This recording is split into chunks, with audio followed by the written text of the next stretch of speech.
सुखों का सागर है।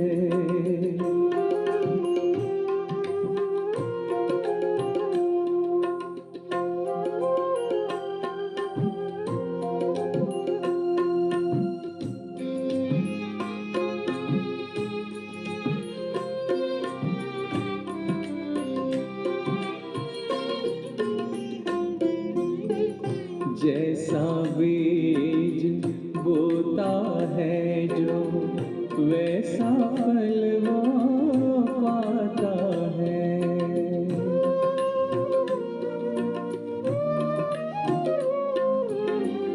जैसा बीज बोता है जो वैसा फल वो पाता है।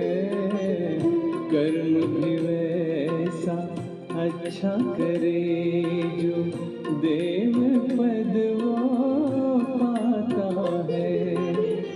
मन का चिंतन बना लो चंदन, मन का चिंतन बना लो चंदन, सुना रहा परमेश्वर है। ध्यान धरो उस परम पिता का जो सुखों का सागर है। ओम शांति, ओम शांति, ओम शांति। आज बाबा कह रहे मीठे बच्चे, मनुष्य शरीर की उन्नति का प्रबंध रचते हैं। उन्नति का प्रबंध क्या रचते हैं? खान पान अच्छा करते जाते हैं, एक्सरसाइज करते हैं, अच्छा बिजनेस करते हैं ताकि और अच्छा करें। आत्मा की उन्नति व चढ़ती कला का साधन बाप बतलाते हैं। शरीर का पिता या शरीर देहधारी सब शरीर को आगे बढ़ाने का काम करवाता है शरीर के अनुसार, लेकिन आत्मा को आगे बढ़ाने का काम तो परमात्मा कराएगा ना, कोई देहधारी तो कराएगा नहीं। तो इसलिए परमात्मा हमें साधन बता रहा है।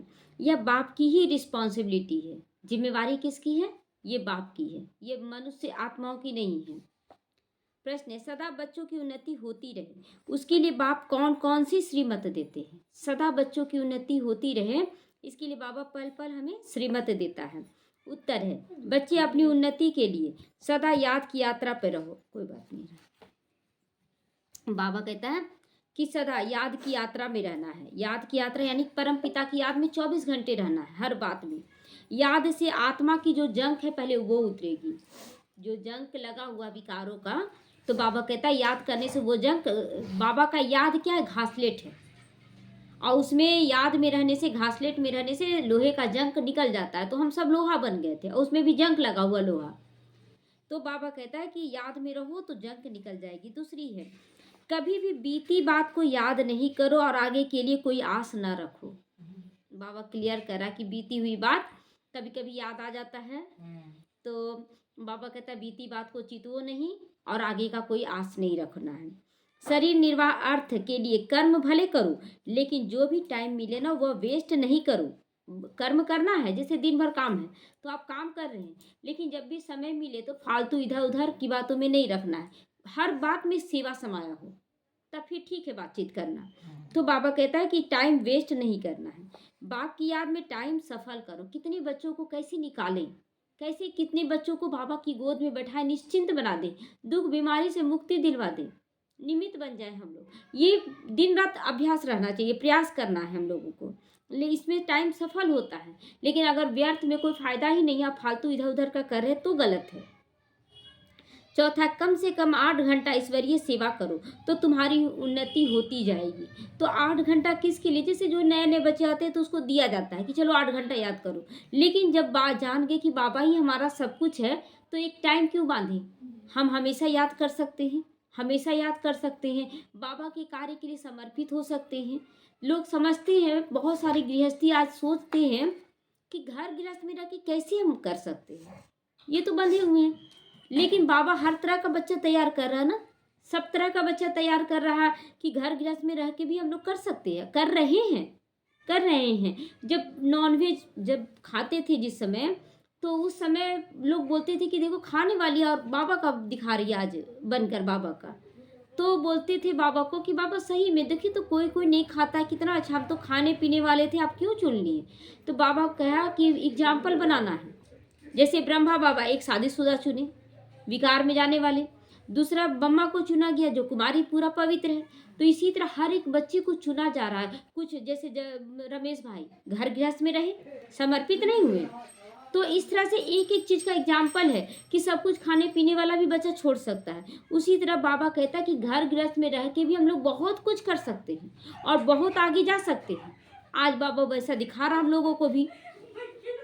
तो बाबा कहता है कि ईश्वरीय उन्नति हो सकती है, आप कहीं भी रहें, कोई दिक्कत नहीं है। चाहे आप समर्पित रहो, चाहे घर गृहस्थ में हो, चाहे बिजनेस करें, चाहे नौकरी करें, आप कहीं भी सेवा का स्थान बना सकते हैं। बिजनेस कर रहे हैं, जितने भी लोग आ रहे हैं, आप चर्चा तो कर सकते हैं। उसके बाद जो नौकरी कर रहे हैं, वहाँ भी एम्प्लॉय होता है जो आपसे नीचे है, ऊपर, कहीं भी संदेश दे सकते हैं। इच्छा होनी चाहिए, अपने अंदर ये इच्छा होनी चाहिए। ओम शांति। रूहानी बाप बैठ रूहानी बच्चों को अथवा आत्माओं को समझाते हैं। मनुष्य कहते हैं आत्मा की रिस्पॉन्सिबिलिटी है परमात्मा के ऊपर। आत्मा को कैसे आगे बढ़ाना है, ये रिस्पॉन्सिबिलिटी किसकी है? परमात्मा की, मनुष्य देहधारियों की नहीं है। वही सभी आत्माओं की उन्नति और मन की शांति का रास्ता बता सकते हैं। आत्मा कहती है भ्रिकुटी में सबसे न्यारी, भ्रिकुटी में रहती है लेकिन सबसे न्यारी है। मतलब यहाँ भी आत्मा रहती है लेकिन किसी से टचिंग नहीं है, शरीर से उसका टच नहीं है। एकदम ऐसा स्थान में रहती है जहाँ शरीर उसको 5 तत्व टच भी नहीं करता है अंदर में, और उसके बाद वो संचालन पूरे शरीर को करती है, वाइब्रेशन भेजती है आत्मा। अक्सर करके रोग होते हैं शरीर में रोग है, आत्मा को कुछ नहीं हो रहा। आत्मा दर्द का फीलिंग लेती है कि दर्द हो रहा है, लेकिन आत्मा को कुछ नहीं हुआ। इसी कारण से देखते हैं ना कि शरीर से जब आत्मा निकल जाती है, शरीर के साथ सब वहीं रह जाता है, लेकिन वो दर्द का जो फीलिंग है ना, वो साथ में चला जाता है, और वही दर्द। तो अक्सर करके रोग होते हैं लेकिन शरीर में, यहाँ भ्रिकुटी में नहीं होता है। भ्रिकुटी में रोग होता है, यहाँ पर यहाँ नहीं होता है। भले सिर में दर्द पड़ेगा, परंतु जो आत्मा का तख्त है वहाँ कोई तकलीफ नहीं होगी, क्योंकि उस तख्त पर आत्मा विराजमान है, वो पवित्र है बिल्कुल। तो अब आत्मा की उन्नति और शांति देने वाला सर्जन तो एक ही परमात्मा है। जब आत्मा की उन्नति हो तब आत्मा को हेल्थ वेल्थ सब कुछ मिल जाता है। जब बाबा के पास आते तो हेल्थ भी मिल रहा है, तो वेल्थ भी मिल रहा है ना। वेल्थ क्या है, धन क्या है? धन, सबसे पहला तो धन हमारा संतुष्टता का धन आ गया। जिसमें संतुष्टता आ गया ना, वो हर तरह से खुश रहेगा। तो ये संतुष्टता है। दूसरा क्या है कि बाबा पर पूरा पूरा विश्वास है कि बाबा जो करेगा सब अच्छा करेगा, निश्चय है। ये सब भी एक धन ही है।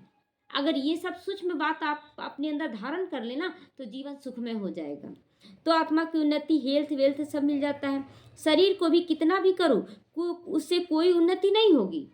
आप शरीर को कितना भी खिला दो, पिला दो, जितना भी दवा दारू सब करवा दो, लेकिन आत्मा क्या घड़ी घड़ी रोग में आ जाती है। लेकिन अगर आत्मा शक्तिशाली बन गई तो आत्मा की शक्ति से आपका मन बुद्धि कंट्रोल करेगा, और मन बुद्धि कंट्रोल होगा तो शरीर की कर्मेंद्रियां कंट्रोल होगी, और धीरे धीरे वो स्वस्थ की ओर बढ़ता चला जाएगा। तो सबसे पहले यहाँ आत्मा को शक्तिशाली बनाना, फिर आत्मा से मन बुद्धि को करना है, और मन बुद्धि से फिर शरीर स्वस्थ होगा। लेकिन मन कब अच्छा होगा? जब आप किसी को दुख नहीं देंगे। किस सूक्ष्म रीति से भी अपने आप को चेक करना है कि हम किसी को दुख ना दें। अगर सूक्ष्म रीति से भी आप दुख देते हैं तो ये गलत है। जो कुछ भी मिल रहा है ये आपके कर्मों के हिसाब से मिल रहा है, आपको उसको सहन करना पड़ेगा। बाबा बहुत बार मुरली में बोला है कि जिस समय धर्मराज का पाठ शुरू हो जाएगा मैं भी साक्षी हो जाऊंगा। तो जब तक अच्छा दिन है अच्छे से कर्म करे, किसी को दुख ना दे। लेकिन अलबेलापन आ जाता, कुछ ना कुछ गलत सही बोलना, उसके प्रति गलत सोचना। देखिए एक डिस्कशन होता है कि क्या करना नहीं करना, लेकिन किसी के गलत बोल देना ये गलत है। किसी का छीन कर लेना, जानते बहुत बच्चे क्या हैं, सूद ब्याज का काम करते हैं, और उसमें क्या होता है कि बहुत लेते देते हैं। तो उसमें क्या है कि सूद ब्याज तो सबसे खराब चीज़ है। और अगर ले भी रहे, चलो आपका बिजनेस है तो वो एक सलीके से होना चाहिए, ज़बरदस्ती वाला चीज़ नहीं होना चाहिए। तो इससे कभी आपको रास नहीं आएगा, उस धन से ना कभी रास नहीं आएगा, क्योंकि वो मजबूरी में लेता है ना कर्ज, और बहुत कुहक के आपको ब्याज दे रहा है, अंदर से तड़प करके ब्याज दे रहा है। तो इसीलिए वो हाई लग जाता है। तो इसीलिए बाबा कहता ना कि बच्चे अपने आप को चेक करो कि हम कैसे चल रहे हैं, कहाँ कहाँ गलती हो रहा है। बहुत जगह ऐसा होता है गलती। आप कम कमाइए, आप बहुत सुखी रहिएगा, लेकिन दिल से सबको दुआ देते हुए कमाइए। लेकिन ज़्यादा भी कमा रहे, दुख बीमारी में जा रहा, क्या फ़ायदा हो रहा है? तो इसीलिए बाबा पल-पल दिखा सिखा रहा है। शरीर की कुछ न कुछ खिटपिट तो रहती ही है, आत्मा की उन्नति तो सिवाय बाप के कोई नहीं कर सकता है। अब सब दुनिया में शरीर की उन्नति का प्रबंध रचते रहते हैं, बाकी आत्मा की चढ़ती कला या उन्नति होती नहीं। इसीलिए बड़े-बड़े लोग भी आज डिस्टर्ब हैं, डिप्रेशन में जा रहे हैं। कहीं-कहीं सुनेंगे कोई ज़हर खा लिया, कोई फांसी पे लटक गया। क्यों हो रहा है ये सब? क्योंकि अंदर से वो खाली है, अंदर से वो अकेला है। कोई उसके पास नहीं है उसका दुःख हरने के लिए। किसी को सुनाने का क्षमता नहीं है उसको। तो वह तो बाप ही सिखलाते हैं अभी। सारा मदार आत्मा पर है। आत्मा ही 16 कला बनती है। कला वो होता है जिसको लोग पसंद करें। बोलना कोई कला नहीं है। बोलने का बाबा कहता है तौर तरीका जो दिल जीत ले, वो कला हो जाता है। कला केवल बोलना कला नहीं है। लिखना कला नहीं है। लिखने में भी कोई एक्यूरेट बहुत अच्छा लिख रहा, वो कला है। हँसना भी कोई कला नहीं है, लेकिन कोई हँस रहा मुस्कुरा कर सामने वाले को हँसा दे, ये कला है। तो कला को समझना है। तो बाबा कहता आत्मा ही बिल्कुल कला रहित हो जाती है अभी। अभी सोचती है कि हम जो कर रहे हैं, जो बोल रहे, बोलते जा रहे, सामने वाले को पसंद ही नहीं आ रहा है। तो क्या है ये? कला है। ज़्यादा बोलना, बहुत लंबा चौड़ा ज्ञान दे रहे, सामने वाला कुछ समझ ही नहीं रहा, क्या फ़ायदा हो रहा है? तो बोलने का भी एक कला रखना है। 16 कलाएं बनती है, फिर कला कम कैसे होती है यह भी बाप समझाते हैं। जैसे चंद्रमा मिसाल होता है कि चंद्रमा गोल है, लेकिन उसका धीरे धीरे लाइट कम होता जाता है। उसी तरह आत्मा जैसे जन्म बाई जन्म आती है, तो उसका क्या होता है, शक्ति जो क्षमता होता है आत्मिक स्थिति का, वो कम होता जाता है। और अभी क्या कर रहा है बाबा कि एक साथ सब कुछ भर रहा है और हमें संपूर्ण चांद बनाया जा रहा है। इसीलिए पूर्णिमा के दिन ही विष्णु जी का पूजा किया जाता है। संपूर्ण चंद्रमा को विष्णु का रूप बताया जाता है। तो बाप कहते हैं सत्युग में तुमको बहुत सुख था, आत्मा चढ़ती कला में थी। और सत्संगों में आत्मा की उन्नति कैसे हो ये बात नहीं समझाई जाती। कितना भी सत्संग कोई कर ले, चाहे गायत्री परिवार हो, चाहे आर्य समाज हो, कोई भी हो, लेकिन आत्मा जो मनुष्य का ही ज्ञान देगा ना। अच्छा कर्म सिखला सकता है, लेकिन आत्मा की उन्नति का नहीं बताएगा। तो वह जिस्मानी नशे में रहते हैं, देह अभिमान है। बाप तुमको देही अभिमानी बनाते हैं। आत्मा जो तमो प्रधान बनी है, अब उसी को सतो प्रधान बनाना। जिसका लाइट एकदम एक तार हो गया था जो चंद्रमा का, उसी का लाइट बढ़ाया जाता है, आगे पीछे नहीं बढ़ाया जाता है। तो यहाँ सब है रूहानी बातें कर बाबा बताता है। यहाँ सब बातें क्या है, रूहानी बातें हैं। वहाँ जिस्मानी बातें होती हैं, शरीर को ऐसे मोड़ो, आंखों को ऐसे इलाज करो, कान को ऐसे करो, जिस्मानी बातें हैं। सर्जन लोग एक हार्ट निकाल कर दूसरा में भी डाल देते हैं, एक का हृदय। तो उनकी आत्मा से कोई ताल्लुक ही नहीं, शरीर एकदम अलग है, जिसमें जो डालना है डाल दो। तो आत्मा तो भ्रिकुटी में रहती है। आत्मा को बदला जा सकता है, इस आत्मा का उसमें, उसका आत्मा इसमें। एक बार हुआ था, बाबा के समय हुआ था ना, कि आत्मा दूसरे में चली गई थी, कुमारी में, और कुमारी वाली आ गई थी इसमें माता के रूप में। हाँ, एक बार हुआ था पाठ बाबा के समय में, और उथल पुथल मच गया था दोनों का, ना वो संभाल पा रही। फिर कुछ ऐसा हुआ कि दोनों का फिर सेटल किया गया था। तो उनका ऑपरेशन आदि कुछ नहीं होता, आत्मा का ऑपरेशन नहीं होता, यहाँ पर ज्ञान द्वारा ऑपरेशन होता है। तो अच्छा, बाप समझाते हैं कि आत्मा की उन्नति तो एक ही बार होती है, बार बार तो होगी नहीं, क्योंकि बाबा एक ही बार आता है। आत्मा जब तमो प्रधान हो जाती है, तब आत्मा की उन्नति करने वाला बाप को आना पड़ता है। उनके बगैर किसी भी आत्मा की चढ़ती कला नहीं हो सकती है, बाबा के आए बिना नहीं हो सकता है।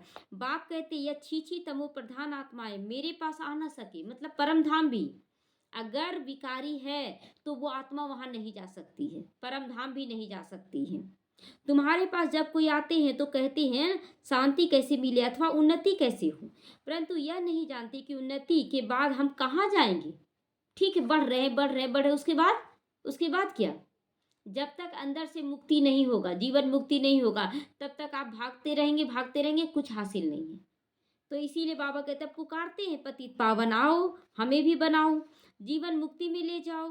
तो आत्माओं को ही ले जाएंगे ना, शरीर को तो नहीं ले जाएंगे। शरीर तो यहाँ खत्म हो जाएगा, परंतु ये बातें किसी की बुद्धि में आता ही नहीं। भाग रहे हैं, रुकने का नाम ही नहीं है।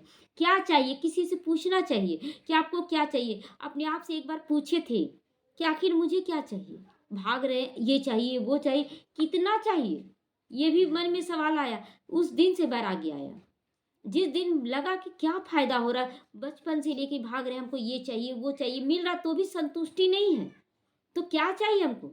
तो अंदर में बात किए, बोले नहीं अब हमको कुछ नहीं चाहिए, और उसी समय बाबा ज्ञान में ले आए। तो सबको लगा कि ओम शांति में जाने से ही इसका सब कुछ छूटा है, लेकिन वास्तव में पहले से तैयारी हो रहा था, बाबा करवा रहा था छुड़वाने का। तो यह ईश्वरीय मत है, बाकी वह सब मानव मत होता है। मानव जो सन्यासी बन गया, या तो ये कर दो वो कर दो, पूजा पाठ कर लो, ये सब सन्यासियों का मत होता है।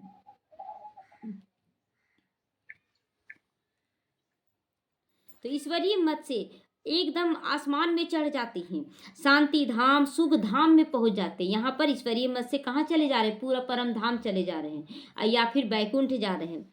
फिर ड्रामा अनुसार नीचे भी उतरना होता है। आत्मा की उन्नति के लिए बाप के सिवा और कोई सर्जन ही नहीं है। यहाँ आत्मा की उन्नति के लिए कोई सर्जन नहीं, कोई डॉक्टर है आज लोग डिप्रेशन में जा रहा, कोई है इलाज कर रहा, लेकिन कोई फायदा नहीं हो रहा, क्योंकि मेन है आत्मा का शक्ति का। अगर आत्मा में शक्ति, जड़ अगर सड़ गया तो पेड़ सूखेगा ही सूखेगा, कितना भी आप कुछ कर लें। तो सर्जन फिर तुमको आप समान बनाते हैं। कोई तो बहुतों की उन्नति अच्छी करते हैं, कोई मीडियम करते तो कोई थर्ड औरों की उन्नति करते हैं। बाबा कहता बहुत ऐसे बच्चे हैं जो नंबर 1 है, जो सबका उन्नति चाह रहे हैं। कोई है मीडियम, चलो घर परिवार समाज थोड़ा सा कर लेते हैं, और कोई अपना भी नहीं कर पाते, थर्ड ग्रेड के हैं। तो आत्माओं की उन्नति का जवाबदार एक बाप ही है, और कोई मनुष्य आत्मा नहीं हो सकती। हम लोग भी कितना भी कुछ कर ले, हम लोग कर रहे हैं, लेकिन पीठ पीछे बाबा खड़ा रहता है, सब कुछ कराने वाला। दुनिया में ये किसी को मालूम ही नहीं कि कराने वाला बाबा है। लोग क्या बोल देगा, इन लोग करा रहे हैं। हम लोग अपने आप को ठीक रखने के लिए कर रहे हैं, सामने वाले को ठीक करने के लिए नहीं।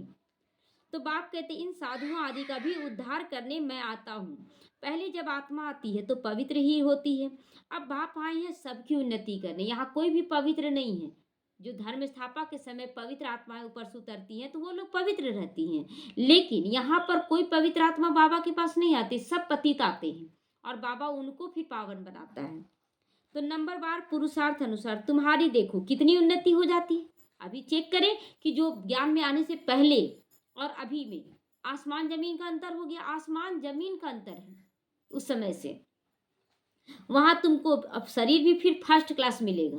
अगर यहाँ इतना सुधार हो रहा तो शरीर भी क्या उम्मीद है कि बहुत सुंदर मिलेगा, लेकिन यहाँ ही आप सब कुछ।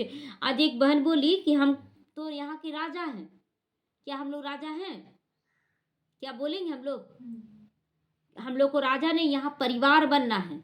यहाँ हम सब परिवार है, भाई बहन है, कोई दास दासी प्रजा साहूकार ये सब हम लोगों को नहीं रखना ये मन में विचार।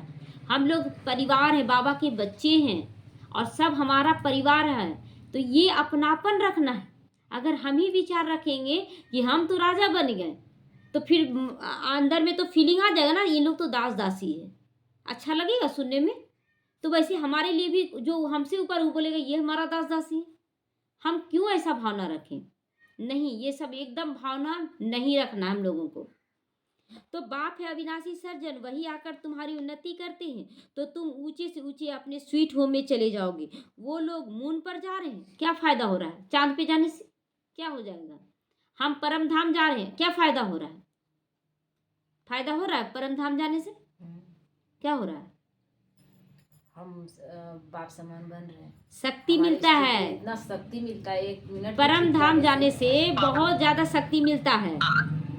तो आत्मा पावरफुल हो रही है। हाँ, तो बाबा अविनाशी सर्जन तुमको उन्नति प्राप्त करने के लिए कहते हैं कि माँ मेकम याद करो, विक्रम विनाश होगा। अगर निराकार रूप में ठहरते हैं, 1-2 मिनट भी ठहरते हैं ना, विक्रम जल्दी विनाश होगा। वहाँ पर बहुत मजा भी आता, शांत में चली जाइए ना तो लगेगा कोई संकल्प नहीं। एकाएक अब योग में बैठने से होता है कि नहीं? जब भी योग में बैठी लगे एकदम साइलेंस, लगेगा कि बोल रहे हैं नहीं बोल रहे, याद भी नहीं रहेगा कि हम नहीं बोल रहे हैं। योग कमेंट्री में कभी कभी वैसा स्थिति हो जाता है, अब पता ही नहीं चलता ज्यादा देर बैठ गए। कभी कभी लगता है कुछ नहीं बोले। हाँ, कुछ नहीं बोले। बहुत लोग जुड़े हुए लगता है हम कुछ ना बोले। हाँ, तो बाप विश्व के बच्चों को लिबरेट करते छुड़ाते हैं। जब तुम स्वर्ग में जाओगे ना, और तब और सब शांति धाम में जाएंगे। हम लोग यहीं पर ना अनुभव कर रहे हैं शांति धाम का, इसलिए हम लोग शांति धाम में ज़्यादा देर नहीं रहेंगे। और जो यहाँ शांति का अनुभव करे उसको बाबा बोले बैठो, अब शांति में बैठ जाओ। उन लोगों को शांति धाम में रखेंगे, और हम बच्चों को बाबा परम धाम में, ये सब बैकुंठ में भेज देगा। तो कितना वंडरफुल कार्य हो रहा है ना, कमाल है बाप की। यहीं पर सब बच्चे तैयार हो रहे। तब कहते तुम्हारी गति गत मत तुम ही जानो। बाबा की गत मत बाबा ही जान रहा है, कैसे हम लोगों को तैयार कर रहा है। आत्मा में ही मत है। आत्मा अलग हो जाए तो मत मिल ना सके। आत्मा अलग हो जाए शरीर से तो मत कैसे मिलेगा? मत अगर मिल रहा तो शरीर में रहते जीवात्मा को दिया जा रहा ना। तो ईश्वरीय मत से चढ़ती कला, मानव मत से उतरती कला, ये ड्रामा में नूंद है। वो लोग समझते अभी स्वर्ग बन गया है, अभी मॉल ये सब जो खुल रहा है ना, तो सोच रहा स्वर्ग बन गया। तो क्या सब सुखी हैं? किसी घर में एक्सीडेंट हो गया, सारा खत्म, मॉल तो वही है लेकिन खत्म। तो आगे चलकर मालूम पड़ेगा ये नर्क है या स्वर्ग है, पता चल जाएगा कि नर्क है कि स्वर्ग है। कितना भी कुछ कर लो, अचानक भूकंप आएगा, सब खत्म हो जाएगा। तो भाषा के ऊपर कितना हंगामा लोग कर देते हैं, दुखी है ना। मेन देखिए, हंगामा करने वाला भी दुखी है, ऐसा नहीं कि वो बुरा है, वो अंदर से डिप्रेस्ड है। तो वो अपना डिप्रेशन का स्थिति दिखा रहा है लड़ाई करके, उसका दोष नहीं। अगर उस समय सहन कर लेना तो वो आपके पास झुक जाएगा। तो बाबा कहता स्वर्ग में दुख होता नहीं, अर्थक्वेक भी नहीं होगा। अब पुरानी दुनिया विनाश होना है, फिर स्वर्ग बन जाएगा, फिर आधा कल्प वह भी गुम हो जाता है। कौन?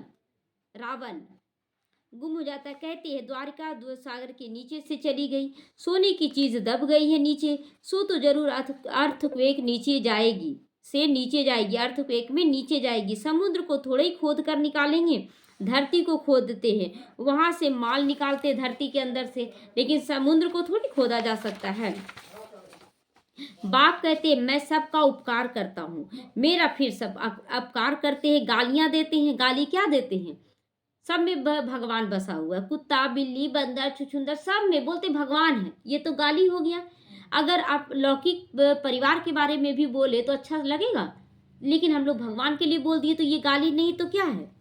पैर रख कर चल रहे कंकड़ पत्थर पे, अब बोलते हैं कि कण कण में भगवान है, तो पैर क्यों रखने में भी फिर डर लगता है अगर सोच लेंगे तो मैं तो अपकारी पर भी उपकार करता हूँ।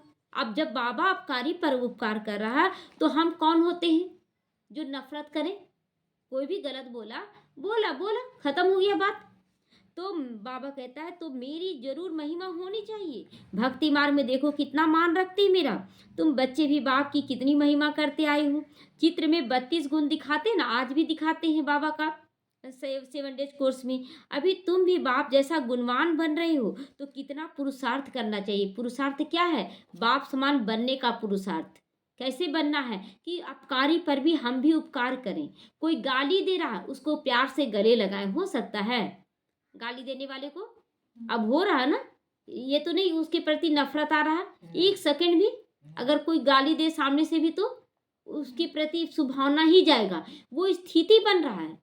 गुलाब का फूल गुलाब ही उगेगा, कांटा नहीं बन जाएगा। 10 कांटा उसके चारों तरफ है, गुलाब ही रहता है। और नाम किससे होता है? गुलाब का पौधा है ना। तो हम लोग को वही गुलाब बनना है। टाइम वेस्ट नहीं करना चाहिए। बहुत हाईएस्ट बाप पढ़ा रहे हैं तो रोज मुरली पढ़नी चाहिए। यह अविनाशी बाप भी है, टीचर भी है। पिछाड़ी में आने वाले पुरानों से भी तीखे जा रहे हैं, नए बच्चे पुरानों से भी तीखे जा रहे हैं। इसीलिए ये नहीं सोचना है कि हम तो बाद में आए बाबा हम क्या करेंगे, नहीं, हम बहुत आगे जा सकते हैं। क्यों? मम्मा से एक बार कोई पूछा था कि मम्मा आगे हम लोग कैसे बढ़े, हम लोग तो बहुत बाद में आए। तो मम्मा कितना सुंदर एग्जाम्पल दी कि शुरुआत में चलने वाले पैदल चले, काहे कि साइकिल नहीं बना था। और जब साइकिल बना तो कुछ आगे बढ़े, फिर आ गया गाड़ी मोटर, उससे चलने लगे। अब तो हवाई जहाज आ गया है, अब तो उड़ना है। तो अब सारी दुनिया की उन्नति हो रही है बाप द्वारा। श्री कृष्ण को भी गुणवान बनाने वाला बाप है, सबको देने वाला बाप है। तो बाकी सब लेते हैं। यह घराना बन रहा है, घराना एक परिवार बन रहा है। नंबरवार पुरुषार्थ अनुसार बेहद का बाप देखो कितना मीठा कितना प्यारा है। कभी बोलता है कि हम तुम्हारे ऊपर राज करेंगे, बाबा हमें बंधन मुक्त करता है। देखिए जब यशोदा कृष्ण को बांध रही थी ना, तो नहीं बंध रहे थे कृष्ण, नहीं बंध रहे थे। कितना भी ला रही थी रस्सी, बड़ा बड़ा छोटा पड़ जा रहा था। कृष्ण बोले कि मैया मुझे प्यार के आंचल से बांध लो तो मैं बंध जाऊंगा। जब प्यार से बांधी तो बंध गया। तो यहाँ पर भी हम लोगों को भी बाबा है ना प्यार से बांध रहा है, जबरदस्ती नहीं बांध रहा है।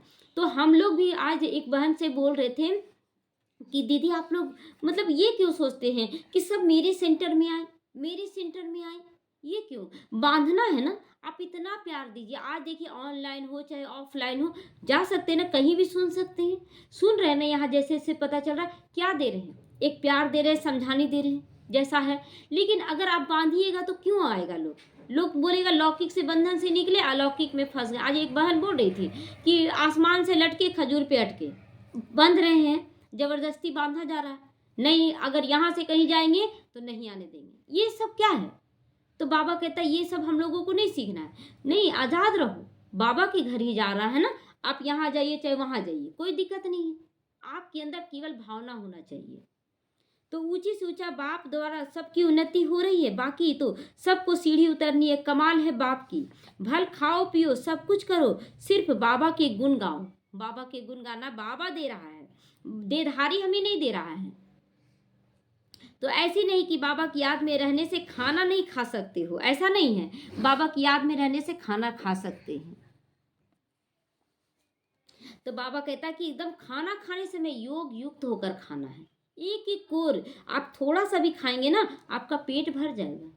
लेकिन अगर आप बाबा बहुत बार बोलता है मुरली में कि बच्ची खाना है ना, माया को खिला देते हैं क्योंकि सबसे बातचीत, जबकि बाबा साइलेंस में बोलता है खाने के लिए, एकदम कुछ आवाज़ नहीं। अभी देखिए घर में बोलते हैं ना कि यार घर गृहस्थ में रहेंगे तो ऐसा होगा, हो सकता है।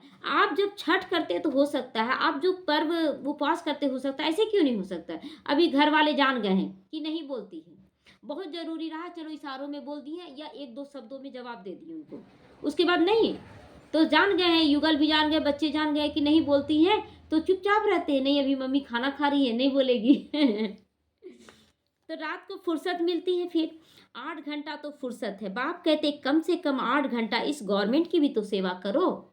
8 घंटा सो, 8 घंटा लौकिक में रहो, 8 घंटा इधर करो।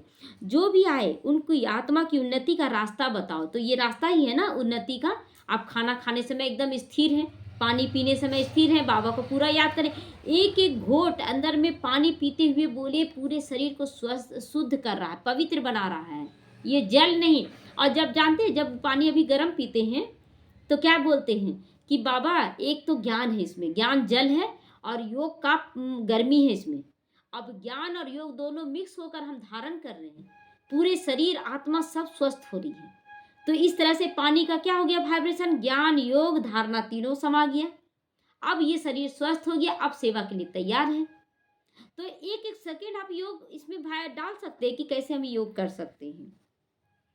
तो जीवन मुक्ति माना विश्व का मालिक, तो पूरे विश्व का मालिक बन रहे कि नहीं, पूरे शरीर का मालिक बने कि नहीं। कल को बोलते थे अरे क्या करे, बोलना नहीं चाहते थे बोल दिए, सुनना नहीं चाहते थे सुन लिए, गुलाम थे, आज राजा बन रहे हैं ना अपने आप का। तो बाबा कहता मुक्ति माना ब्रह्मांड का मालिक। ये समझना तो सहज है ना, परंतु तकदीर में नहीं है तो तदबीर भी क्या कर सकेगा, जगाने वाला क्या करेगा। अभी जगा रहे सबको कि जागो अच्छे से चलो, नहीं चल रहा तो उसका तदबीर जाने। तो बाप समझाते बाप की याद के सिवाय आत्मा की जंग निकल नहीं सकती। भल ज्ञान सारा दिन सुनाओ, परंतु आत्मा की उन्नति का उपाय याद के सिवा और कुछ नहीं है। बाबा कहता भल दिन भर आप ज्ञान सुना दो, बहुत लंबा चौड़ा ज्ञान सुना दो, कोई फायदा नहीं जब आपका उन्नति नहीं हो रहा, अपना उन्नति नहीं हो रहा है। तो बाप बच्चों को बहुत प्यार से रोज रोज समझाते हैं, परंतु अपनी उन्नति करते हैं वह नहीं करते हैं, वह हर एक खुद समझ सकते हो। बाबा का दोष है इसमें, बाबा का कोई दोष नहीं है। तो यह तो सिर्फ तुम जान सुनते हो, परंतु सब सेंटर वाले बच्चे सुनते हैं। बाबा का मुरली सब सेंटर वाले, लेकिन जानते हैं अलग अलग रूप से उठा लेता है, अपने अपने ढंग से उठा लेता है ज्ञान का पॉइंट को।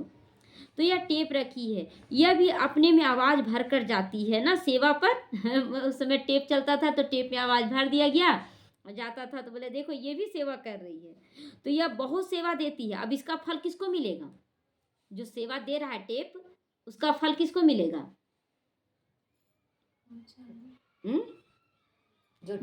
जो उसको खोज किया है, हाँ जो उसको बनाया उसको, हाँ जो आविष्कार किया है। तो बच्चे समझते हैं शिव बाबा की मुरली हम सुनते हैं, तुम्हारे द्वारा सुनने से इनडायरेक्ट हो जाता है, फिर यहाँ आते हैं तो डायरेक्ट सुनने के लिए आते हैं। मतलब टेप को बुलाता है कि इसके द्वारा जो सुना जा रहा है इनडायरेक्टली ना हो रहा है, लेकिन यहाँ पर डायरेक्ट सुना जाता है। तो फिर बाबा ब्रह्मा मुख द्वारा सुनाते हैं अथवा मुख द्वारा ज्ञान अमृत देते हैं। इस समय दुनिया तमो प्रधान हो गई है, तो उस पर ज्ञान की वर्षा चाहिए।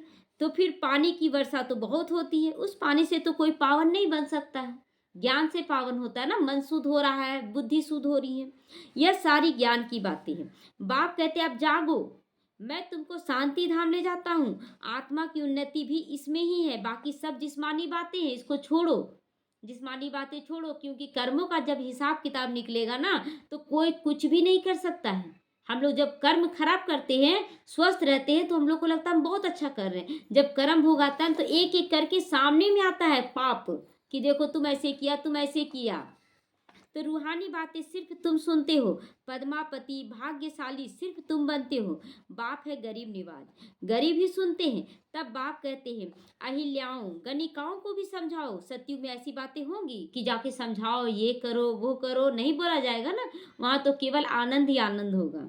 तो वह है बेहद का शिवालय, अब है बेहद का वैश्यालय, बिल्कुल ही तमो प्रधान। इसमें जास्ती मार्जिन नहीं है।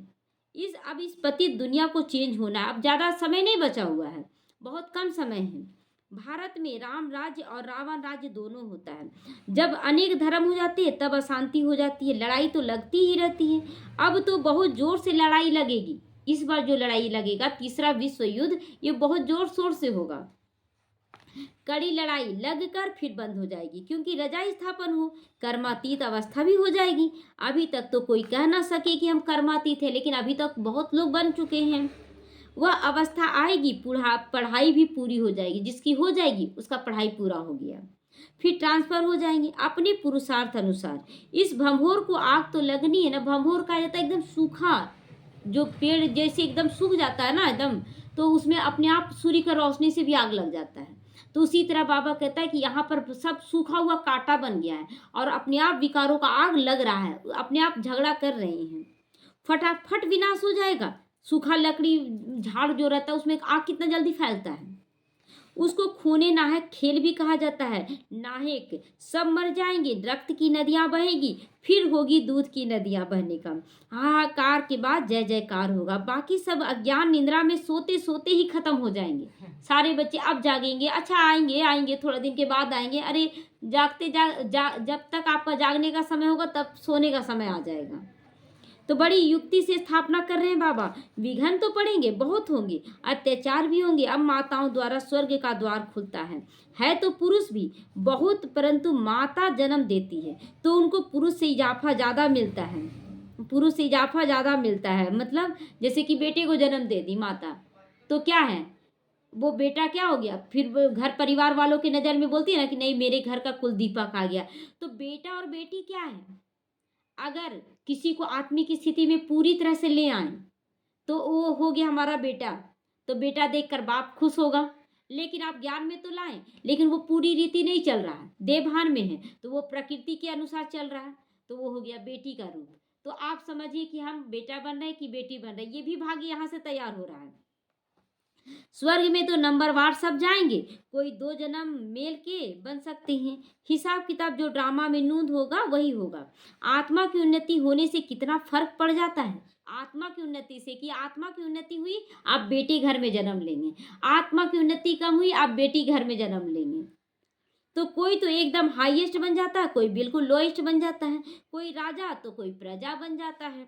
मीठे मीठे बच्चों को बाप समझाते, आप पुरुषार्थ करो, योग से पवित्र बनो, धारणा करो, मंजिल बहुत ऊंची है।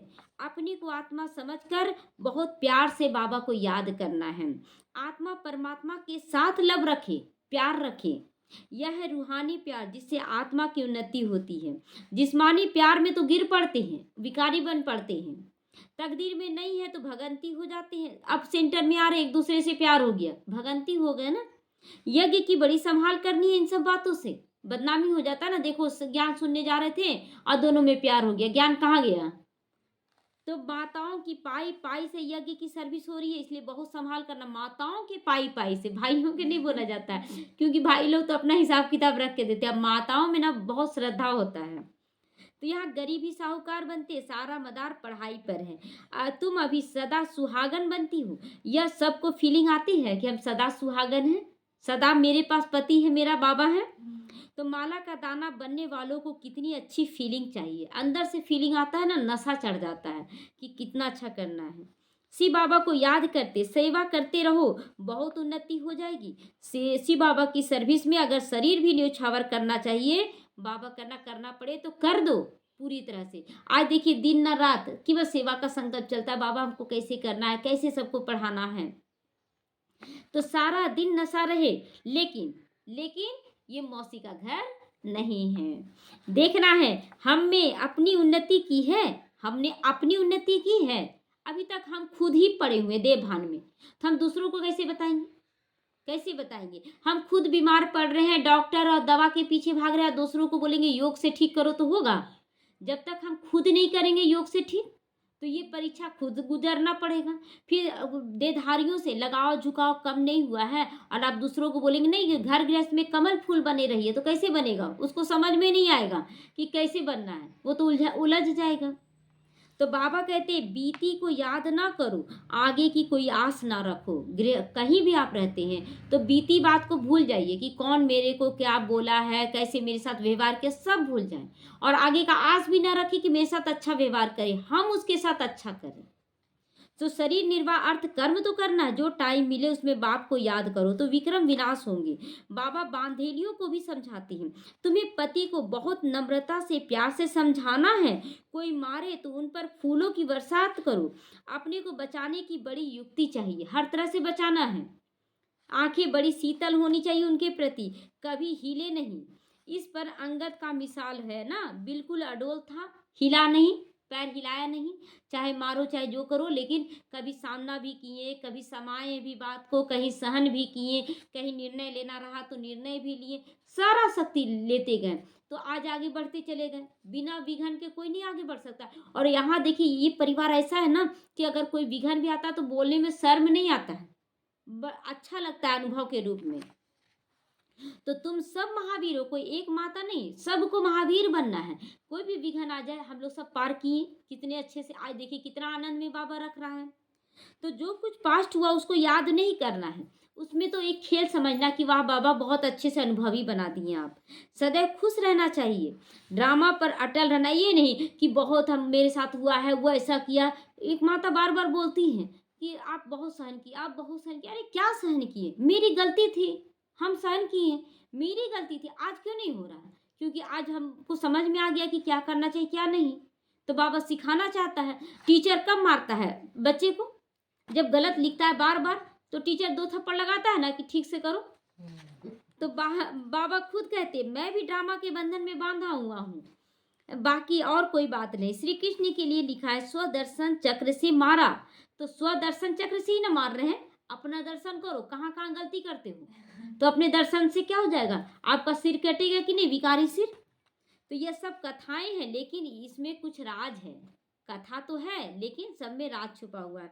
बाप तो हिंसा कर ना सके, जो हिंसा सिखाएगा बाबा, यह तो बाप टीचर है। मारने की बात नहीं है, स्वदर्शन चक्र से विकारी सिर काटना है और गुणों का सिर पहनाना है। तो बाबा कहता है ये सब मदार ज्ञान के अनुसार होना चाहिए।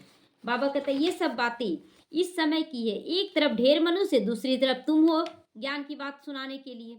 जिनको आना होगा वो आते रहेंगे, इसमें क्या फंसना, उसको नहीं बुलाना है, ये नहीं आना चाहिए, वो नहीं, जिसको आना है उसको कोई रोक सकता है, और जिसको नहीं आना है उस पर कितना भी माथा मार ले नहीं आएगा, वो इस घर का कुल का नहीं है। कल्प पहले मिसल पद पाते रहेंगे, इसमें चमत्कार की बात नहीं है। लगता है चमत्कार हो रहा है, ये आ रहा, वो चमत्कार नहीं, जिस समय जिसको आना वो आएगा ही। तो बाप रहम दिल है, दुख हरता सुख करता है। फिर दुख कैसे देंगे बाबा, किसी को दुख देंगे क्या, नहीं देंगे। अच्छा, मीठे मीठे सी खिलते बच्चों प्रति माता पिता बाप दादा का याद प्यार और गुड मॉर्निंग। रूहानी बाप की रूहानी बच्चों को नमस्ते। हम रूहानी बच्चों की रूहानी माता पिता बाप दादा को याद प्यार, गुड मॉर्निंग और नमस्ते नमस्ते, शुक्रिया बाबा शुक्रिया। धारणा के लिए मुख्य सारे, कम से कम 8 घंटा ईश्वरीय गवर्नमेंट की सेवा पर अपना टाइम जरूर सफल करो। बाप जैसा गुणवान पहले बनना है, बाप जैसा बनना है गुणवान।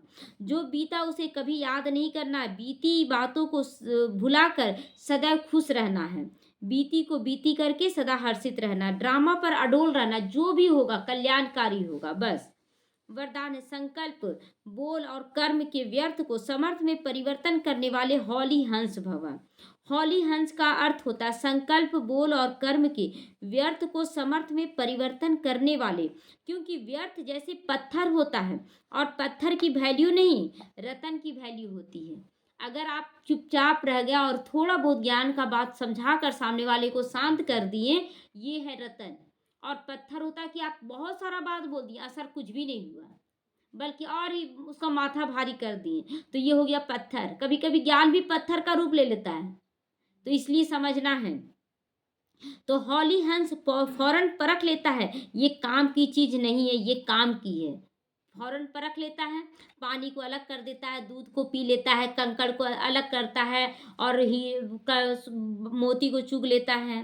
तो कर्म करते सिर्फ ये स्मृति इमर्ज रहे कि हम राजयोगी नॉलेजफुल आत्माएं हैं, रूलिंग और कंट्रोलिंग पावर वाली आत्माएं, रूलिंग भी और कंट्रोलिंग भी, शासन भी कर रहे हैं अपने ऊपर और कंट्रोल भी कर रहे हैं। यहाँ तुरंत चुप हो जाना है, तो ये चुप होने का संस्कार रखना है। यहाँ पर हाथ मोड़ लेना है, मोड़ लेते हैं तो व्यर्थ में फिर नहीं जा सकता आपका एक भी सेकेंड। यह स्मृति ही आपको हॉली हंस बना देगी। अच्छा स्लोगन है, जो स्वयं को इस देह रूपी मकान में मेहमान समझते वही निर्मोही रह सकते हैं। अगर हम समझ ले कि हम मरने वाले हैं, जैसे किसी को कोई बीमारी हो जाता है तो बोल देते हैं आप मरने वाले हैं, तो वैराग्य आता है ना, अब तो हम मरने वाले हैं, किसी के साथ बुरा नहीं करना है, हमको नहीं बोलना है किसी के साथ, तो ये हुआ निर्मोही।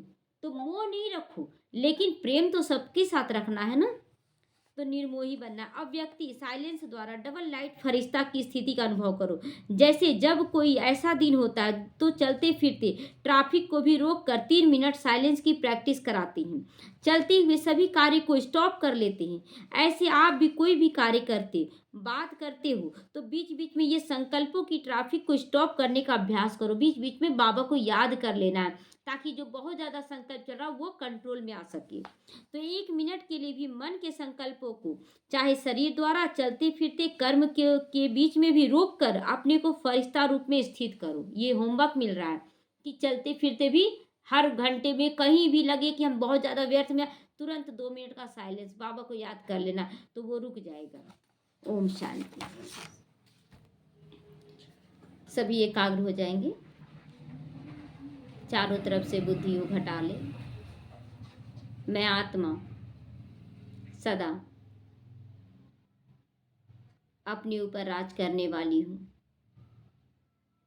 मैं आत्मा सारे बंधनों से मुक्त होकर बाबा को अपने प्यार के बंधन में बांध रही हूँ। बाबा भी मुझे अपने प्यार के बंधन में बांध रहा है। मुझे बाबा के हर श्रीमत पर चलना है। इसी श्रीमत के आधार से हम सभी विकारों से, दुख अशांति के कारणों से मुक्त हो जाएंगे। मैं आत्मा अपने मन बुद्धि संस्कारों पर अधिकार जमा कर बैठने वाली राजा बच्चा हूँ। मुझे अपनी कर्मेंद्रियों पर राज करना है और सबके दिलों में राज करना है। स्वयं बाप दादा मेरे सम्मुख आकर बड़े मुस्कुराते हुए मेरे ऊपर हाथ फेर रहे हैं। मीठे बच्चे, मैं तुम्हें मेहनत करता हुआ नहीं देख सकता हूँ। सहज योगी बनो, स्वतः ही सारी सफलताएं तुम्हारे पास आती रहेंगी। तुम सदा विजयी हो, आगे बढ़ोगे। बाबा विजय का तिलक दे रहा है कि विजय तो मेरे बच्चों की ही होनी है। सदा विजयी रहो। शुक्रिया मीठे बाबा, शुक्रिया। ओम शांति, ओम शांति, ओम शांति।